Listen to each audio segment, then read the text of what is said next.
ఈ ఆర్థిక సంవత్సరం చివరి దశలకి చేరుకుంది.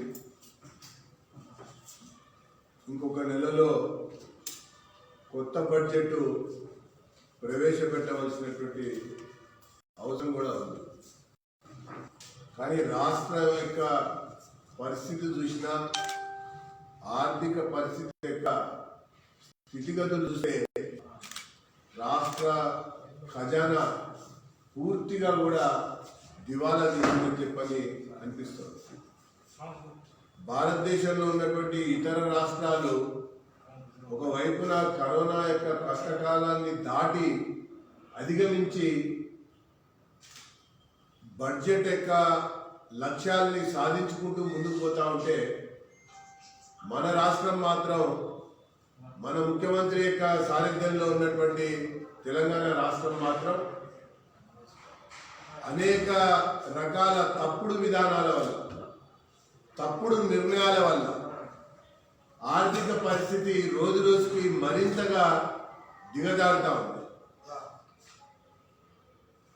ఉదాహరణకి రిజిస్ట్రేషన్లకు సంబంధించినటువంటి విషయమే చూస్తే, సరైనటువంటి ఒక నిర్ణయం సకాలంలో చేయకపోవటం వల్ల గణనీయంగా దాని యొక్క ఆదాయం దెబ్బతిన్నటువంటి మాట మనందరం కూడా చూసాం.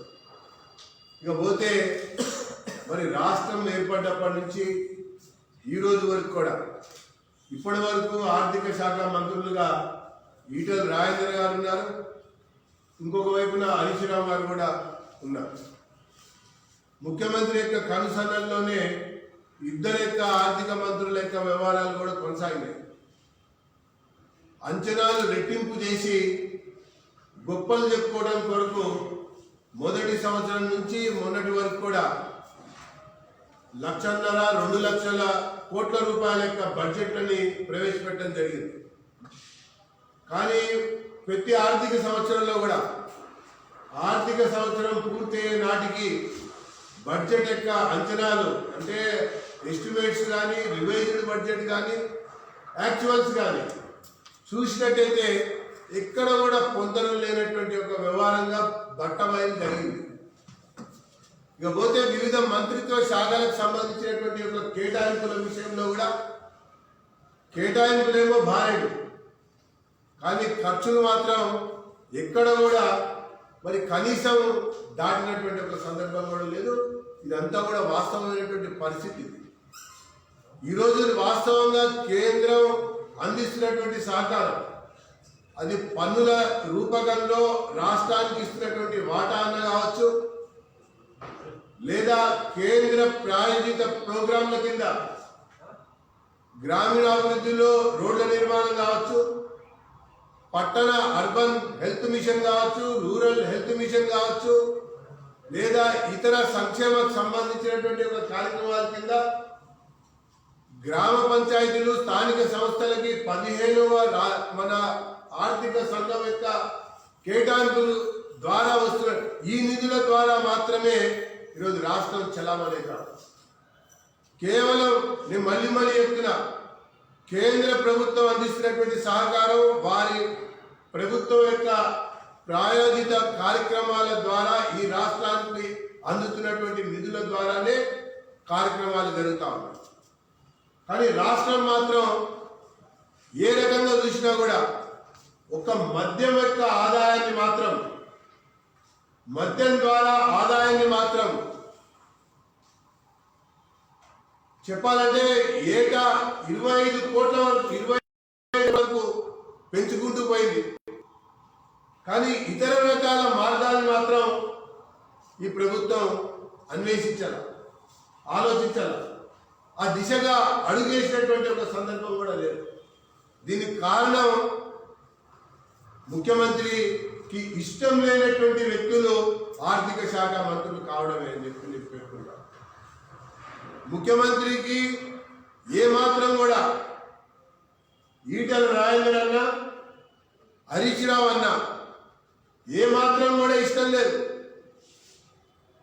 కాబట్టే కొత్త వనరులను సమీకరించేటువంటి ఒక విషయంలో ఈ ఇద్దరు వ్యక్తులకి స్వేచ్ఛ లేకపోవటం, ఈ ఇద్దరి యొక్క ఆలోచనలని ఏనాడు కూడా ముఖ్యమంత్రి పరిగణలోకి తీసుకోకపోవటం, దాంతోపాటు ఉన్నత స్థాయి సమీక్ష సందర్భాల్లో వీళ్ళని భాగస్వామ్యం కూడా చేయకపోవటం, వీళ్ళిద్దరిని కూడా ఫెయిల్డ్ మినిస్టర్స్ గా చూపాలన్నదే కేసీఆర్ యొక్క లక్ష్యంగా ఈ 6 సంవత్సరాల కాలంలో జరిగింది అని అనటానికి అనేక రకాల నిదర్శనలు ఉన్నాయని చెప్పని నేను పేర్కొంటాను.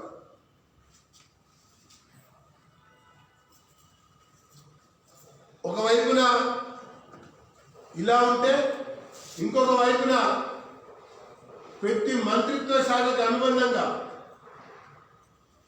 32 మంత్రిత్వ శాఖలకు అనుబంధంగా 27 కార్పొరేషన్లు ఉన్నాయి. ఈ 27 కార్పొరేషన్లకి చైర్మన్లు కూడా ఉన్నారు. వారికి సిబ్బంది ఉంది, కొత్త కార్యాలయం ఉంది, కొత్త కారు ఉంది, కొత్త సిబ్బంది ఉన్నారు. అసలు ఈ కార్పొరేషన్ల చైర్మన్లు ఏం చేస్తున్నారు అనేది ఎవరికి తెలియనటువంటి ఒక పరిస్థితి, అంతు పట్టనటువంటి ఒక దుస్థితి. Musi river front corporation, police housing corporation, state where housing corporation, state road development corporation, beverages corporation, medical equipment and procurement corporation. అసలు మంత్రిత్వ శాఖలు ఉన్న తర్వాత ఈ కార్పొరేషన్ చైర్మన్ ఏం చేస్తున్నట్టు? ఈ చైర్మన్ కి జీతాలు, కార్లు, కార్యాలయ సిబ్బంది ఇక ఖర్చు మొత్తం వృధాగా ఈరోజు రాష్ట్ర ప్రభుత్వం పైన అదనపు భారంగా మోపబడుతుందని చెప్పని పేర్కొంటూ ఈ 27 కార్పొరేషన్ల యొక్క చైర్మన్లని తక్షణమే తొలగించి పొదుపు చర్యలు పాటించాలని చెప్పని నేను కోరుకుంటూ ఆ యొక్క ప్రభుత్వం యొక్క సిబ్బందిని మాతృ శాఖలో విలీనం చేయాలని చెప్పని నేను ఈ సందర్భంగా కోరుతా ఉన్నాను. ఇవి ముమ్మాటికి రాజకీయ కార్పొరేషన్ల యొక్క చైర్మన్లుగా మారారు. పని లేని మంత్రులు ఒకవైపున కనబడుతుంటే, కనబడతా ఉంటే, పనికిరాని మంత్రులు ఇంకొక వైపున కనబడతా ఉంటే, ఈ రాజకీయ కార్పొరేషన్ చైర్మన్లు రోజు కార్యాలయాల్లో కుర్చీ మీద ఖాళీగా కూర్చుని జీతాలు తీసుకుంటున్నటువంటి వైనం వాస్తవం కాదా అని చెప్పని నేను అడుగుతాను. ఇంకొక వైపున ధనిక రాష్ట్రంగా తెలంగాణ ఏర్పడ్డది.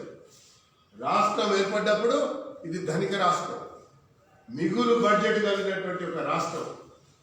కానీ ఈ 6 సంవత్సరాల యొక్క కాలంలో, 6 ఆర్థిక సంవత్సరాల యొక్క కాలంలో తెలంగాణ రాష్ట్రం 2,29,000 కోట్ల రూపాయలని అప్పు చేసింది. ఇంత పెద్ద మొత్తంలో అప్పు భారతదేశంలో ఉన్నటువంటి ఏ చిన్న రాష్ట్రం చేయాల. ధనిక రాష్ట్రం వల్ల ఈరోజు అప్పుల రాష్ట్రంగా మారింది. ఈ మానవ వనరుల అభివృద్ధి సూచికలో కూడా భారతదేశంలో ఉన్నటువంటి ఇతర రాష్ట్రాలన్నీ పోటీ పడి చాలా ముందుగా అగ్రగామిగా ఉంటూ వస్తుంటే మన రాష్ట్రం మాత్రం ఈరోజు 11వ స్థానానికి దిగజారిపోయిందని చెప్పని నేను పేర్కొంటాను. ఈజ్ ఆఫ్ డూయింగ్ బిజినెస్ సంబంధించినటువంటి సర్టిఫికెట్ రావచ్చు, కానీ ప్రణాళికలు కానీ, ప్రామాణికాలు కానీ, పరిపాలన విషయంలో కానీ, ఉత్పాదక రంగంలో కానీ, వనరుల సమీకరణలో కానీ, అదనపు వనరులు సమీకరించుకోవడంలో కానీ రాష్ట్ర ప్రభుత్వం యొక్క తప్పుడు విధానాలు, ఆలోచనల వల్ల ఘోరంగా ఈరోజు తెలంగాణ ప్రజానికం నష్టపోతున్నారని చెప్పని నేను మనవి చేసుకుంటూ, ఈ ఇద్దరు ఆర్థిక మంత్రుల్ని వైఫల్యం చేయాలి, ఫెయిల్ చేయాలి అన్నటువంటి కంకణాన్ని కట్టుకున్నటువంటి కేసీఆర్ ఈ రకంగా వ్యవహరిస్తా ఉన్నాడని చెప్పని నేను పేర్కొన్నాను.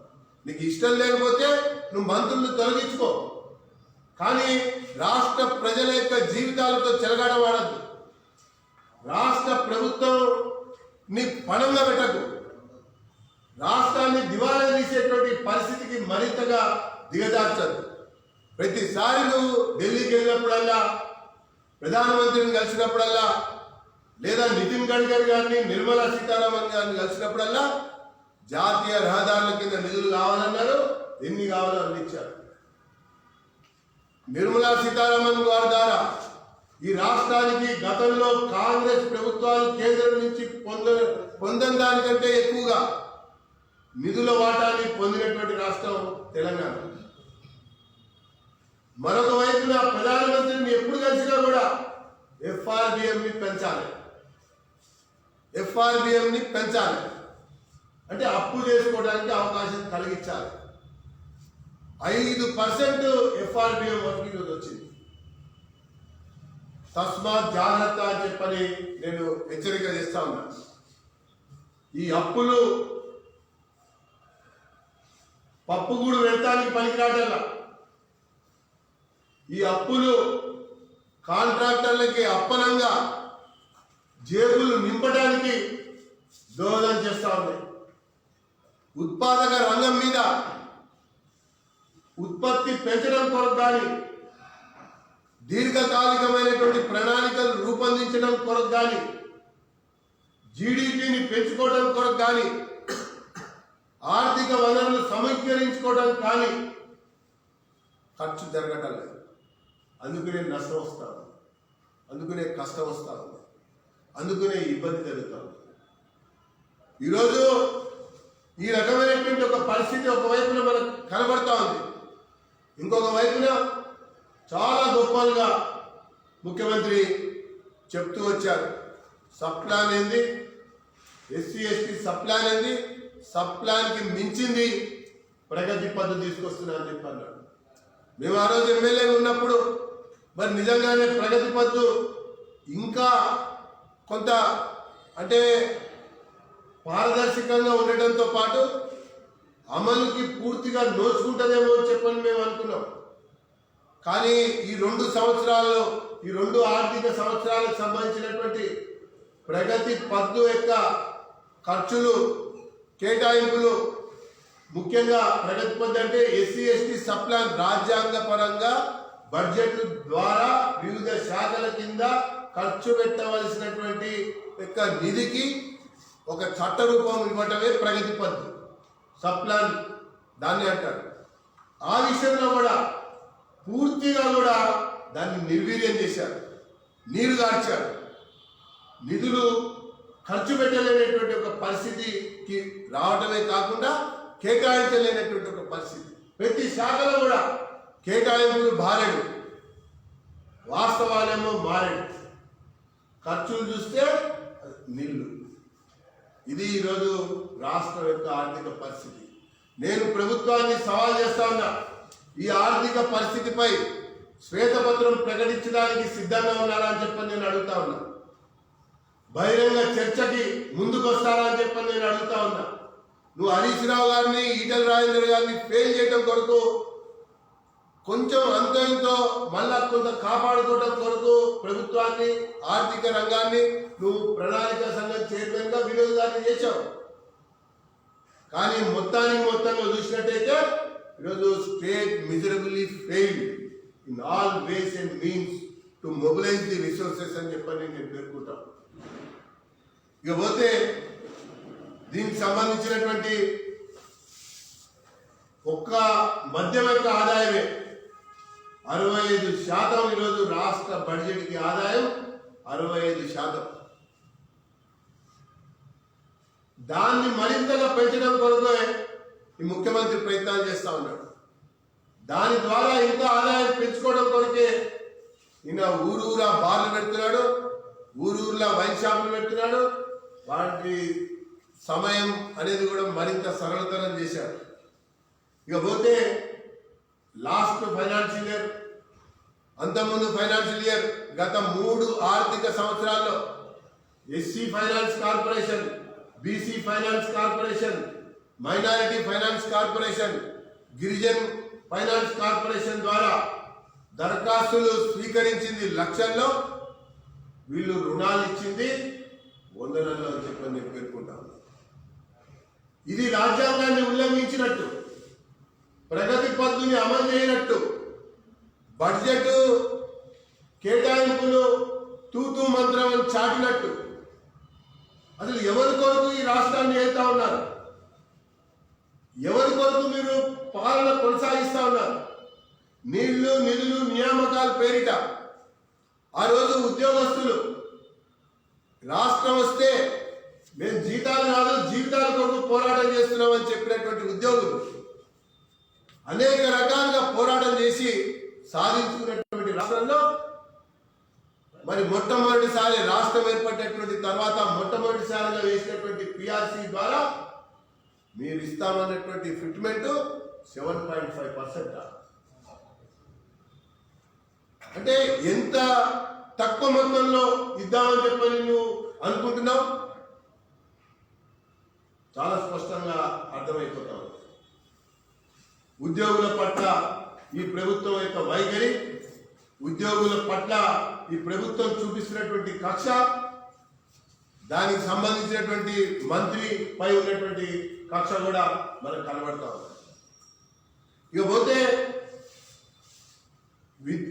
నిరుద్యోగ యువకులు నిన్న పిఆర్సీ రిపోర్ట్లో కూడా చెప్పారు 1,96,000 ఉద్యోగాలు ఖాళీ ఉన్నాయని.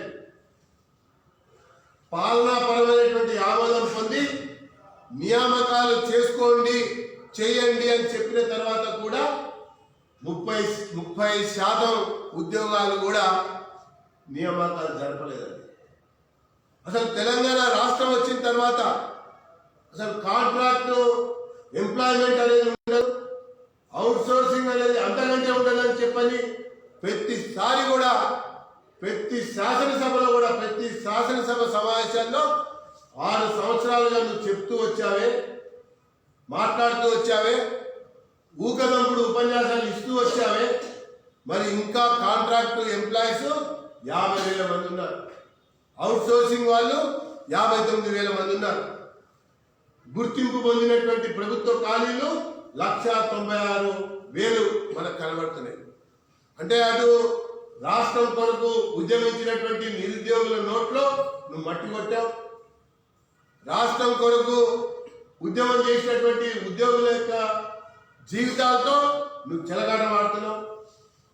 ఇక నీళ్లకు సంబంధించింది గాలి వదిలావు. అది మళ్ళీ ఇంకోసారి మనం మాట్లాడచ్చు. ఏదేమైనప్పటికీ కూడా ఈరోజు వ్యాట్ అత్యధిక శాతం highest VAT collection in the India ఈ తెలంగాణ స్టేట్. 35.2% ఈరోజు పెట్రోల్ మీదే వ్యాట్ ద్వారా వసూలు చేస్తా ఉన్నారు. డీజిల్ దగ్గర 25% వసూలు చేస్తా ఉన్నారు. ఈరోజు ఇది ప్రభుత్వానికి వస్తున్నటువంటి ఆదాయం. మద్యం ఒక వైపున, వ్యాట్ ఇంకొక వైపున. తప్పుడు విధానాల వల్ల వచ్చే ఆదాయం కోల్పోతా ఉన్నారు. చిన్న పరిశ్రమలు మూతలు పడ్డాయి. ఈ ఫిబ్రవరి తర్వాత సంక్షేమ పథకాలకి, పెన్షన్లకి, ఇతరతర వెల్ఫేర్ స్కీమ్స్ ఏవైతే ఉన్నాయో ఇచ్చేటువంటి ఒక పరిస్థితిలో రాష్ట్ర ప్రభుత్వం లేదు అని చెప్పని నేను పేర్కొంటాను. సంక్షేమాన్ని సంక్షోభంలో పడేశారు. రాష్ట్ర ఖజానాన్ని దివాలా తీయించారు. ఏ కోణం నుంచి చూసినా కూడా కాంట్రాక్టర్ల యొక్క జేబులు నింపేటువంటి ఒక ప్రభుత్వంగా ఈ రాష్ట్ర ప్రభుత్వం టిఆర్ఎస్ కేసీఆర్ నాయకత్వంలో మారిపోయింది. దాని కొరకే పనిచేస్తున్నాం అన్నట్టుగా ఉన్నారు అని చెప్పని నేను పేర్కొంటూ, గత 6 సంవత్సరాలుగా ఇరిగేషన్ కి సంబంధించినటువంటి కేటాయింపులు, ఆ ప్రాజెక్టుల యొక్క నిర్వహణకు సంబంధించినటువంటి చెల్లింపులు, కొత్తగా ప్రాజెక్టులు చేపడతాము అన్నటువంటి వాటి కొరకు జరుగుతున్నటువంటి కేటాయింపులు ఇవి కాంట్రాక్టర్ల యొక్క జేబులు నింపేటిగా ఉన్నాయి. కానీ రైతుల కళలను తీర్చే విధంగా కానీ, కన్నీరు దూరం చేసే విధంగా కానీ, వ్యవసాయం సంబంధించినటువంటి రైతులకు నీరు అందించేటువంటి విధంగా కానీ ఈ ప్రాజెక్టులు కూడా లేవని చెప్పని నేను పేర్కొంటూ, ఆర్థిక స్థితిపై రాష్ట్ర ప్రభుత్వం శ్వేతపత్రం విడుదల చేయాలని చెప్పని నేను కోరుకుంటూ, ఇప్పటికైనా నీ సహచర మంత్రులపైన కక్ష సాధింపు చర్యలు ఆపి సహకారం అందించేటువంటి విధంగా అడిగేసి రాష్ట్ర ప్రభుత్వాన్ని, రాష్ట్ర ప్రజానికాన్ని కాపాడటం కొరకు కొన్నన్న ప్రయత్నాలు చేస్తే మంచిదని చెప్పి ఇది 4th క్వార్టర్ ఫైనాన్షియల్ ఇయర్. తీసుకోవలసినటువంటి జాగ్రత్తలు ఇప్పుడు తీసుకోలేకపోతే బడ్జెట్ ప్రతిపాదించేటువంటి ఒక పరిస్థితి కూడా ప్రశ్నార్థకమైతదేమో అని చెప్పని నేను భావిస్తున్నా, అభిప్రాయపడుతున్నా అని చెప్పని తెలియజేస్తాను.